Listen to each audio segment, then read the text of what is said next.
महाराष्ट्र धर्म स्वातंत्र्य विधेयक 2026च्या सभापती महोदय आज आपण मला इथे बोलायला संधी दिली। खरं तर जसं अनेक सदस्यांनी सांगितलं की हे विधेयक खरं मांडायची गरजच नव्हती। हे विधेयक हे खरं आपला हक्क आहे, आपला अधिकार आहे, परंतु हे करत असताना महाराष्ट्र राज्याच्या सामाजिक सांस्कृतिक आणि संवैधानिक इतिहासातील एक अत्यंत महत्त्वाचा विषय चर्चेला येतो याचा मला आनंद आहे। हे विधेयक कोणत्याही धर्माविरुद्ध नाही तर प्रत्येक नागरिकाचे स्वातंत्र्याचे आणि सन्मानाचे रक्षण करणारे हे विधेयक आहे, हे देखील मला ठामपणे या सभागृहाला सांगावं असं वाटते। संविधान आणि त्याचं स्वातंत्र्य हे प्रत्येक नागरिकाला धर्म मानणाऱ्या आणि आचरण करणाऱ्याला अधिकार देते, परंतु जबरदस्ती, फसवणूक, आमिष किंवा दबाव टाकून धर्मांतर करणाऱ्या अधिकार संविधानाने कोणालाही कुठेही दिलेला नाही। म्हणूनच हे विधेयक संविधानाच्या भावनेला बळकट करणारे विधेयक आहे, हे आज मी सभागृहाला फार स्पष्टपणे सांगू इच्छितो। विधेयकाचे मुद्दे देखील फार सभापती महोदय स्पष्ट आहेत। बळजबरीने आणि फसवणुकीने होणारे धर्मांतर थांबवावे, विशेषतः महिला, अल्पवयीन, अनुसूचित जाती जमातीचे संरक्षण करणे, समाजात विश्वास, सुरक्षिततेचे वातावरण निर्माण करणे, बेकायदेशीर धर्मांतर केल्यास त्याला 3 ते 5 वर्ष, गंभीर प्रकरणामध्ये 7 वर्षाचा कारावास देणे, 1 लाखापर्यंत दंड ठोकावणे आणि माननीय आमचे तरी आपण लावून धरले हे महत्त्वाचं आहे। बाई जगताप साहेब यांनी तर यावरती अनेक उदाहरणं दिली, त्यांनी त्यांच्या घरचं उदाहरण देखील दिलं। धन्यवाद। आम्हाला त्यांचा आदर आहे की त्यांचं मन मोठं आहे, अशा पद्धतीत त्यांनी त्यांच्या घराच्या कुटुंबाचं उदाहरण या सभागृहात दिलं। परंतु बाईंनी ज्या पद्धतीत सांगितलं की एखाद्या आदिवासीला जर 7 लाखाचा दंड झाला तर तो कसा भरेल, याच्या मागचं उदाहरण देत असताना आमच्या खापरेताईंनी देखील उदाहरण दिलं। आम्ही आज या सभागृहात बोलत असताना फक्त मुस्लिम समाजाच्या धर्मांतरांबद्दल आतापर्यंत आम्ही बोलत आलो, परंतु मला या संपूर्ण जगामध्ये सगळ्यात मोठी भीती मुस्लिम धर्माबरोबर वाटते ती ख्रिश्चन धर्माचं धर्मांतर होण्याची। पण आज तुम्ही जगामधले अनेक देश जर पाहिलेत तर आज जसं परिणय फुके साहेबांनी सांगितलं की लंडन असेल, फ्रान्स असेल, इटली असेल, आज जर्मनी असेल, आज या जगामधल्या मोठ्या मोठ्या ठिकाणी ईदच्या दिवशी जो नमाज पढला जातो त्यावेळेला ते ट्रॅफिंगल स्क्वेअरसारखे स्क्वेअर देखील बंद केले जातात। आणि मग अशा परिस्थितीमध्ये या धर्माचा जो वाढ केली जाते त्यांच्या वाढीला आम्ही म्हणतो की धर्म वाचवतात आणि आम्ही करायला गेलो तर तो गुन्हा असतो, हे मला आज या सभागृहाच्या माध्यमातून सांगायचं आहे। सभापती महोदय, आम्ही एखादी महाआरती करायची म्हटली तर त्याच्यावर गुन्हा होतो, आम्हाला महाआरती करताना परवानगी घ्यावी लागते, परंतु एखाद्या शुक्रवारचा नमाज पढत असताना बँड्रासारखं रेल्वे स्टेशन देखील बंद केलं जातं, भेंडी बाजारमधून आम्ही जाऊ शकत नाही अशी परिस्थिती निर्माण होते। आम्ही म्हणतो की जे हिंदुस्थानात राहणारे मुसलमान आहेत ते आमचे मुसलमान आहेत, परंतु ज्या पद्धतीमध्ये याचं विष पेरलं जातं ते विष कुठेतरी थांबलं पाहिजे, याचं देखील मी या सभागृहात उच्चार काढतो। माननीय आमचे नेते प्रवीण दरेकर साहेबांनी लव्ह जिहादची अनेक उदाहरणं या सभागृहात दिली। मीही त्याच्यातून सभापती महोदय मोजून 29 प्रकरणांमध्ये मी स्वतः लव्ह जिहादचं काम केलेलं आहे। धारावीसारख्या भागात, एंटॉपिलसारख्या भागात, चेंबूर, मानखुर्द, कुर्ला या ठिकाणी लव्ह जिहादची प्रकरणं होत असताना आपण सभापती महोदय एखाद्या प्रकरणात कधीतरी समोर ज्या वेळेला हे लव्ह जिहादचं प्रकरण होतं त्यावेळेला तुम्ही समोर आला पाहिजेत। त्या मुलींची जी भावना असते, जसं मगाशी उमाताईंनी सांगितलं की हिटमोटाईज केलं जातं, खऱ्या अर्थाने हिटमोटाईज करण्याचं काम केलं जातं। आणि हा लव्ह जिहाद म्हणजे लव्ह जिहाद काय, तर ज्याप्रमाणे आम्ही बॉम्ब ठेवण्यासाठी एखादा दहशतवादाला पैसे देतो, एखादा मुंबई उडवायची असेल, मुंबईमध्ये गोळीबार करायचा असेल तर कसाबला आणला जातो, त्याप्रमाणे लव्ह जिहादमध्ये देखील रेट कार्ड आहेत साहेब सभापती महोदय। एखाद्या मुलीला फसवायचं कसं, मग ती मुलगी कशा पद्धतीची आहे, तिच्या घरामध्ये तिचे वडील नाही आहेत का, ती मुलीची आई एखादी छोटं घरकाम करते का, मग त्या मुलीला मोटरसायकलवरनं फिरण्याचं आमिष दाखवायचं, चांगले परफ्यूम द्यायचे, मोबाईल द्यायचा आणि अशा प्रकारची त्याची फंडिंग कुठून केली जाते, तर ती फंडिंग त्यांच्या सिस्टीम्समधनं केली जाते, हे देखील काही प्रकरणात सिद्ध झालं। आणि मग अशा प्रकरणात जेव्हा पालक रडत आमच्याकडे येतात, आम्ही एक कार्यकर्ता म्हणून पोलीस स्टेशनला जातो आणि पोलीस स्टेशनमध्ये आम्ही बोलतो, त्यावेळेला ती हिटमोटाईज केलेली मुलगी म्हणते की मी जे करते माझ्या मर्जीने करते, मी 18 वर्षापेक्षा मोठी आहे, त्यामुळे पोलीस देखील त्यामध्ये काही करत नाही। आणि मग कालांतराने 5 महिन्यांनी, 6 महिन्यांनी, 8 महिन्यांनी, 9 महिन्यांनी त्या मुलीला जे वेगवेगळे अनुभव यायला लागतात सभापती महोदय, त्यावेळेला तिला सत्य परिस्थिती कळली जाते की तिला एक प्रकारे हिप्नोटाईज करून तिच्यावरती लव्ह जिहादचे पैसे घेऊन तिचा वापर केला गेलाय आणि अनेक ठिकाणी तिला वापरलं गेलं जातं याचा देखील तिला अनुभव येतो. पण तोपर्यंत समाजामध्ये तिच्या आईवडिलांची प्रतिष्ठा संपलेली असते. आई वडील घरात घेत नाहीत, ना घर का ना घाट का अशी परिस्थिती त्या मुलीची होते. आणि 90% मुलींची परिस्थिती शेवटी आम्ही केलेली चूक आम्हालाच निस्तरावी लागेल या भावनेतून त्या घरात राहतात. काही मुली आत्महत्या करतात, काही मुली पळून जातात. पळून गेलेल्या मुली, लापता मुलींची आज या मुंबईमध्ये, महाराष्ट्रामध्ये, देशामध्ये काही गिनती नाही अशा प्रकारची प्रकरणं आज या देशामध्ये चालली आहेत. त्यामुळे या मुली जातात कुठे? मग या मुलीला कुठेतरी पळून जाऊन विकलं जातं का? याच्यावर देखील आज सभागृहात चर्चा झाली पाहिजे आणि सरकारने आणि गृहमंत्र्यांनी त्याच्यावर देखील एकदा कुठेतरी निवेदन केलं पाहिजे. कारण आज बालिका, लहान मुली पळवण्याची संख्या, मोठ्या 18 वर्षाच्या मुलींना फसवून पळवण्याची संख्या फार मोठ्या प्रमाणावर झाली. सभापती महोदय, मी तुम्हाला एक उदाहरण देतो. 2023 साली मी आंतरराष्ट्रीय मंदिर संमेलनाचा एक कार्यक्रम भरवला होता वाराणसीमध्ये चित्राताई. आणि आम्ही काही प्रमुख लोक वाराणसीला सकाळच्या विमानाने जात होतो. सकाळी 5:30चं विमान होतं. 7, 7:15ला मी उतरल्यानंतर माझ्या बायकोचे माझ्या फोनवरती 16 का 17 मिस कॉल होते. सकाळी 7, 7:30, 7ला तर 16-17 मिस कॉल पाहिल्यानंतर मलाही चिंता झाली. मी विमानातूनच तिला फोन केला. मी म्हटलं काय झालं? तर मला म्हणाली, प्रसाद, आपल्या ऑफिसमध्ये एक मुलगी काम करत होती, तिला कोणीतरी पळवून नेलंय आणि वाराणसीमधल्या एका मंदिरात ती लपली आहे आणि तिचं लव्ह जिहादचं प्रकरण आहे.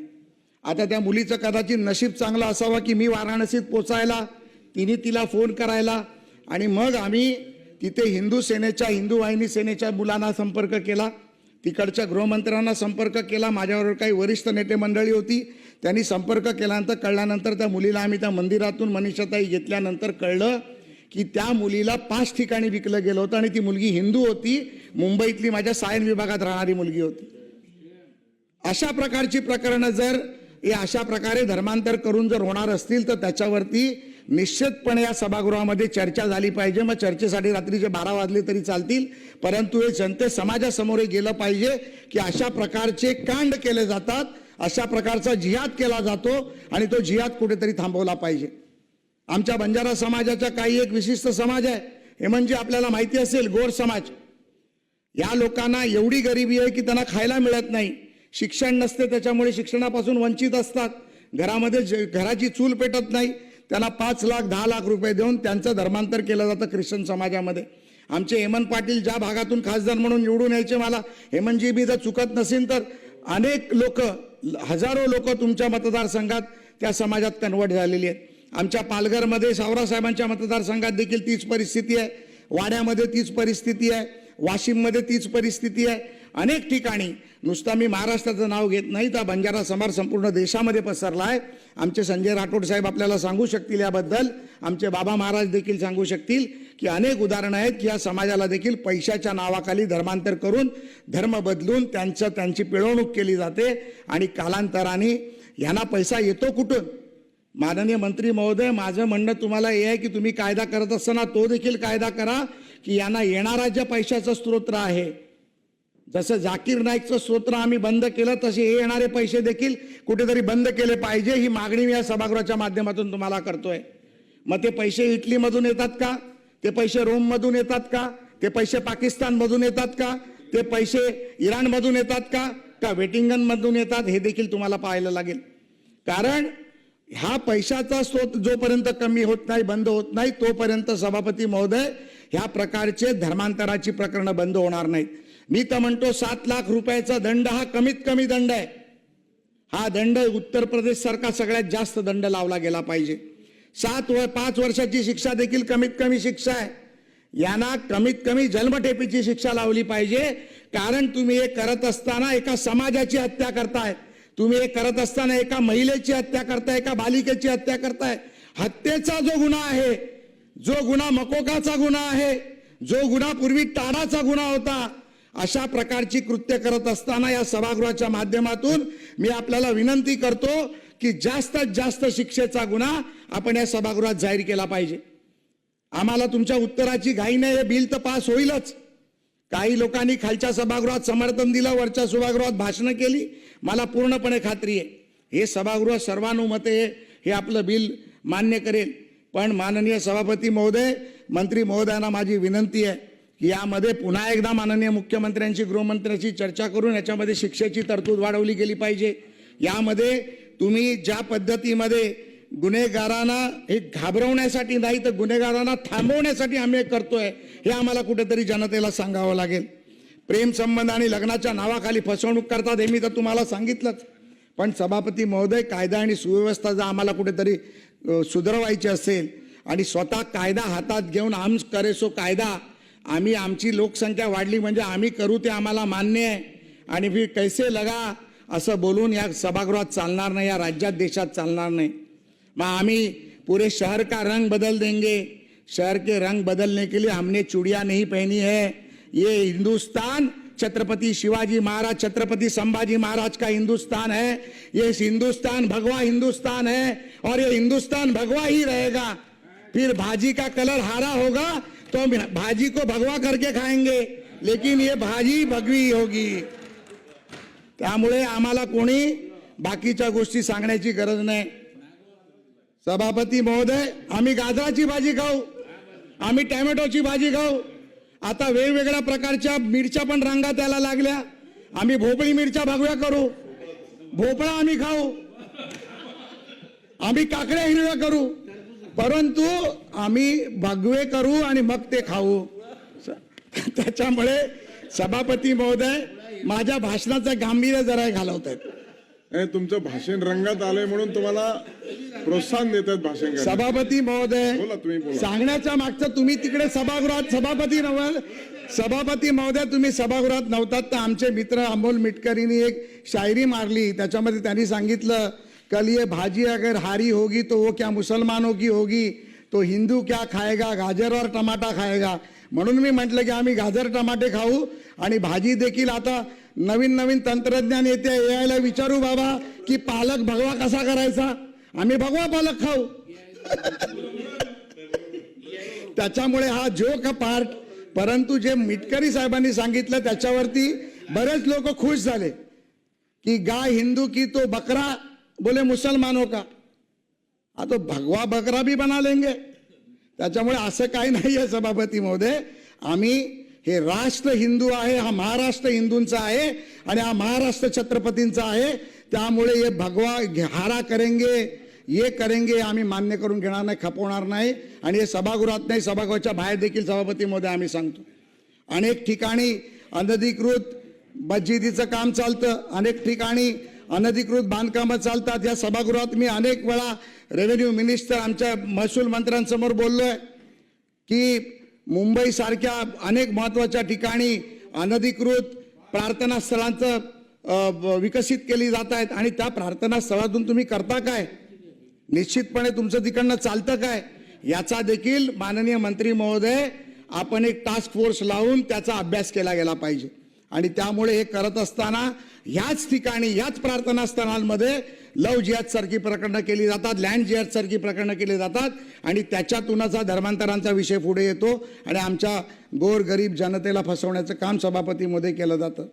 भारतीय संस्कृतीमध्ये वसुदैव कुटुंबकम आपल्याला शिकवतं, परंतु धर्माचा सन्मान करणारे आणि विविधतेत एकता मानणारे आपलं राष्ट्र आहे. त्यामुळे आपल्या भारतीय संस्कृतीने कधी बळजबरी शिकवली नाही. पण जर कोणी बळजबरी करायला आमच्यावर आला तर ती कधी बळजबरी आम्ही कधी खपवून घेतली नाही. हा देखील हिंदूंचा इतिहास अनेक वर्षाचा आहे, ज्याला इसवी सन नाही आहे. हे धर्माच्या गोष्टी सभापती महोदय आम्हाला सांगतात. यांच्या धर्माला इसवी सन आहे, यांचा धर्म कोणी स्थापन केला हे माहिती आहे. आमचा हिंदू धर्म कोणी स्थापन केला हे या जगामध्ये कोण सांगू शकतं का? बघा, आम्ही संस्कृतमध्ये आणि आम्ही ज्या आमच्या पुराणामध्ये ज्या गोष्टी सांगितल्या त्याचंच संशोधन करून नंतर त्याला वेगवेगळी नावं देऊन आमच्यासमोर ठेवली गेली. आज कालांतराने एआयच्या युगामध्ये आमच्याकडे हजारो वर्षापूर्वी महाभारतात, रामायणात आणि पार त्याच्यापूर्वी झालेल्या गोष्टी, घडलेल्या गोष्टी आज आम्हाला कळत आहेत की आमच्याच गोष्टीची कॉपी कॅट करून आम्हाला पुन्हा कुठल्या तरी सायंटिस्टचं नाव देऊन सांगितलं गेलेलं आहे. त्यामुळे हिंदू धर्माला इसवी सन नाही आणि या संस्कृतीला इसवी सन नाही. त्यामुळे आम्हाला कोण बदलू शकतो, आम्हाला कोण वाट लावू शकतो याचा विचारच कधी कोण करू शकणार नाही. आणि विचार करायला गेला तर त्याचा विल्हेवाट लावल्याशिवाय आम्ही गप्प बसणार नाही. यासाठी अनिल परब देखील माझ्याबरोबर उभे राहतील याची मला खात्री आहे. सभापती महोदय,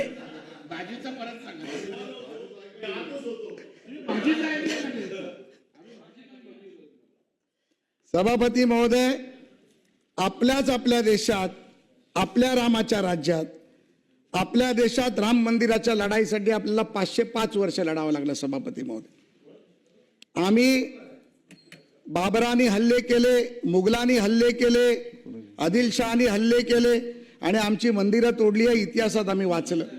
परंतु 505 वर्षाच्या इतिहासानंतर आम्हाला आमचं स्वतःचं रामाचं मंदिर उभं करताना देखील 505 वर्षाचा संघर्ष करावा लागला. अनेक हजारो लोकांना त्यामध्ये बलिदान द्यावं लागलं. ही देखील एक खेदजनक गोष्ट मी आज या सभागृहाच्या माध्यमातून सांगतो. पण हे करत असताना मी आमच्या देशाचे पंतप्रधान माननीय नरेंद्र मोदीजी असतील, जी रथयात्रा काढली ती अटल बिहारी वाजपेयी असतील, मुरली मनोहर जोशी असतील, अटलजी अडवाणीजी असतील, यांचं देखील मनापासून या सभागृहात मी अभिनंदन करणार आहे की जो संघर्ष शिवसेना प्रमुखांच्या साथीने आम्ही बाबरी मस्जिद पाडण्यापर्यंत जो सुरू केला, तिथे आज ज्या रामलल्लाची मूर्ती होती त्या ठिकाणी आज भव्य दिव्य असं राम मंदिर उभं राहिलं आणि जिथे रामलल्लाचा जन्म झाला तिथे देखील आता एक सुंदरसं मंदिर उभं राहतं, याचा देखील आम्हाला आनंद आहे. आणि त्यामध्ये आम्ही सर्वजण सहभागी होतो. कदाचित काही मतभिन्नता असेल, पण हिंदुत्वाचा जेव्हा विषय येतो, हिंदुत्वाच्या रक्षणाचा विषय येतो, त्या सभागृहातला एकही व्यक्ती आपल्या रक्षणाच्या पलीकडे जाऊन, हिंदूंच्या रक्षणाच्या पलीकडे जाऊन कधी या सभागृहाच्या वेगळी भूमिका घेणार नाही, हे मी तुम्हाला फार ठासून सांगतो. आपण पाकिस्तानमध्ये जेव्हा आपली फाळणी झाली तेव्हा पाकिस्तानमध्ये 22% लोक हे हिंदू होते. आजची परिस्थिती परिणयाची तुम्ही पाहिली तर 2% फक्त हिंदू राहिले. मग 20% हिंदू गेले कुठे? याचा कोण कधीतरी विचार करणार आहे का की ते 20% लोक हिंदुस्थानात आले का बाकीच्या देशात गेले? मग या 20% लोकांची कत्तल केली गेली का? हा देखील विचार करण्यासारखा विषय. आणि मग आम्ही इथे सर्व धर्म समभाव पाळायचा आणि तिथे असलेल्या आमच्या हिंदूंची कत्तल केली जाईल आणि त्यांना त्या देशातून बाहेर काढलं जाईल, हे अतिशय चुकीच्या पद्धतीने आहे. अशाच पद्धतीमध्ये पश्चिम बंगालमध्ये देखील हिंदूंना पलायन करायला लावत आहे. आताची सध्याचीच गोष्ट आहे, हिंदूंना पकडून मारण्याचं काम या पश्चिम बंगालमध्ये केलं आणि तरी आम्ही सगळे शांत बसलो. भारतातच मेघालय, त्रिपुरा, आसाम, मणिपूरमध्ये 1996 पासून अस्थिर परिस्थिती होती. हिंदूची स्थिती अतिशय बिकट होती. तसंच मध्य प्रदेश, छत्तीसगड, उत्तर प्रदेश राज्यामध्ये गावागावामध्ये ज्या ठिकाणी आदिवासी क्षेत्र आहे तिथे हिंदूंचं धर्मांतरण होत होतं, हिंदूंची संख्या कमी होत होती आणि या माध्यमातून आज देशामध्ये जवळजवळ 10 का 11 राज्यांनी हा हिंदू धर्माचा जो कायदा, महाराष्ट्र धर्म स्वातंत्र्य विधेयक ज्या पद्धतीत आणलं तसं धर्म विधेयक आणण्याचं काम केलं आणि त्यासाठी पुढाकार घेतलेल्या सर्व राज्याच्या मुख्यमंत्र्यांचं आणि त्यांच्या सभागृहाचं मी मनापासून यादीकडे सभापतीमध्ये अभिनंदन करणार आहे. धर्मांतरा विषय समोर आला की हिंदू धर्मातून मुस्लिम आणि ख्रिश्चन धर्मात धर्मांतर होताना दिसते, पण धर्मातून हिंदू धर्मात जबरदस्ती होणारे धर्मांतर आकडेवारी सुद्धा उपलब्ध नाही, कारण हे प्रकारच मुळे होत नाही. आमच्या हिंदू धर्मात कुठल्या बाकीच्या धर्माचा माणूस हिंदू धर्मात येत नाही. उद्या जसं आमच्या एका सदस्यांनी सांगितलं की फार मोठ्या मनाने दुसऱ्या धर्मात देखील लग्न केलं पाहिजे. माननीय मंत्री महोदय, एखाद्या दुसऱ्या धर्मातली मुलगी जेव्हा आपण हिंदू धर्मात लग्न करून आणतो तेव्हा तिचा धर्म बदलत नाही. तर अनेकदा असं होतं की तुम्ही ख्रिश्चन समाजात लग्न करून गेला तर तो मुलगा धर्म बदलून ख्रिश्चन होतो, पण ती मुलगी हिंदू व्हायला मागत नाही, कारण त्यांच्या धर्मामध्ये ती मान्यता नाही. एवढे ते कणखर कठोर पद्धतीमध्ये त्यांच्या धर्माचं पालन करतात. आणि मग आम्ही कुठे कमी पडतो? तर आम्ही एकतेमध्ये कमी पडतो, आम्ही एकतेतून संघर्ष करण्यामध्ये कमी करतो. म्हणून हा धर्मांतराचा कायदा घेऊन जात असताना अतिशय कठोरपणे या कायद्याचं आपण समर्थन केलं पाहिजे. सभापतीमध्ये हा माझं म्हणणं आहे. या देशात प्रत्येकाला राहण्याचा अधिकार आहे आणि धर्मांतर हा देशातील सर्वात मोठा घोटाळा आहे. सभापतीमध्ये शंगू नावाच्या एका बाबाचं नाव ऐकलं आपण सभापती महोदय, बातम्यांमध्ये देखील दाखवलं गेलं होतं. तो काय करत होता? तो म्हणे हिंदूंना वाचवत होता, पण प्रत्यक्षात तो काय करत होता? हा छांगूर बाबा आला आणि 4000 हिंदूंना मुसलमान करून गेला. हे देखील या भारतातला इतिहास आहे. त्यामुळे अशा प्रकारचे बाबा ढोंगी लोक जे येतात त्यांना तात्काळ पकडून त्यांना देखील मकोकासारखा कायदा लागून जेलमध्ये टाकलं पाहिजे, ही माननीय मंत्री महोदय मी तुम्हाला मागणी करतोय. आम्ही जर हिंदूंना वाचवले तर आम्ही देशद्रोही ठरतो. आमच्यावरती देखील गुन्हे दाखल केले. लव जिहादच्या प्रकरणात आम्ही भांडायला जायचो तर आमच्यावरती गुन्हे दाखल करायचे, आम्हाला धमकी दिले जायचे. पण आम्ही क्या हम डरने वालों में से नहीं थे मंत्री महोदय. संघर्ष के साथ संघर्ष करने वाले हम कार्यकर्ता है. तो हम डरे नहीं, हम डट के लढे आणि त्यामुळे 29 मुलींना वाचवण्याचं काम आम्ही करू शकलो. या सभागृहात मी सांगतो सभापती महोदय, आम्ही धमक्यांना घाबरत नाही आणि धमक्यांना घाबरणार देखील नाही. आम्ही दंगे पसरवणारे ठरतो, आम्ही दुपट्टी भूमिका घेणारे ठरतो, अशा प्रकारचे आमच्यावरती आरोप केले जातात. पण शेवटी मी एवढंच सांगू इच्छितो, आपल्या धर्माचा अभिमान बाळगा, परंतु इतरांच्या धर्माचा अपमान करू नका. सक्तीचं धर्मांतर तर अजिबात नको. आपल्या श्रद्धेवर ठाम राहा, परंतु कोणावरही ती लादू नका. धर्मांतरे स्वेच्छेने असावे, सक्तीने नसावे. इतरांना त्रास होणार नाही, समाजात सौहार्द राहील याची काळजी घेणे आपली सर्वांची जबाबदारी आहे. त्यामुळे महाराष्ट्र धर्म स्वातंत्र्य विधेयक 2026 हे बहुमताने नव्हे तर एकमताने या सभागृहात पारित झाले पाहिजे, असं मी सर्वच या सभागृहातील सदस्यांना विनंती करतो. सभापती महोदय, या बिलाला मी पूर्णपणे माझा पाठिंबा देतो आणि उरली तर भगवी भाजी मिळाली तर तुम्हाला निश्चित पाठवतो. एवढंच बोलतो आणि माझं भाषण संपवतो. धन्यवाद. जय हिंद, जय महाराष्ट्र.